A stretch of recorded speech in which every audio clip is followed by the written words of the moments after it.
হযরত মুহাম্মদ সাল্লাল্লাহু আলাইহি ওয়াসাল্লামের 7 আসমান পাড়ি দেওয়ার ঘটনা ইসলামের ইতিহাসে মিরাজ নামে পরিচিত। এটি ছিল এক মহাজাগতিক ও অলৌকিক ঘটনা, যা নবীজির জীবনের অন্যতম গুরুত্বপূর্ণ অধ্যায়। মিরাজের ঘটনা কুরআন এবং হাদিসে বর্ণিত হয়েছে। মিরাজের বিবরণ। 1. ইসরা ভ্রমণের প্রথম অংশ।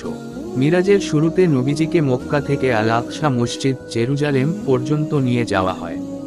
এ ভ্রমণকে বলা হয় ইসরা।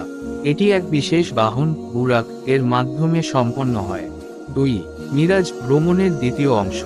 জেরুজালেম থেকে নবীজিকে আকাশে উত্থিত করা হয়।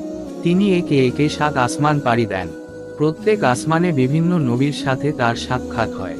প্রথম আসমান আদম আলাইহিস সালাম।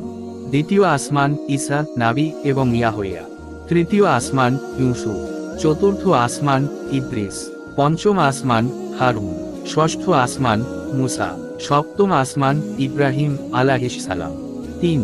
সিদরাতুল মুনতাহা ও আল্লাহর সাথে সাক্ষাৎ। 7 আসমান পাড়ি দিয়ে নবীজি সিদরাতুল মুনতাহায় পৌঁছান। সেখানে তিনি আল্লাহর সান্নিধ্যে উপনীত হন এবং তার উম্মতের জন্য দৈনিক 5 ওয়াক্ত নামাজ ফরজ করা হয়। মিরাজের শিক্ষা।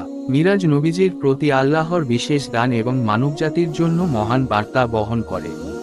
এটি মুসলমানদের জন্য আল্লাহর প্রতি গভীর বিশ্বাস, নামাজের গুরুত্ব এবং আত্মিক উন্নতির প্রেরণা।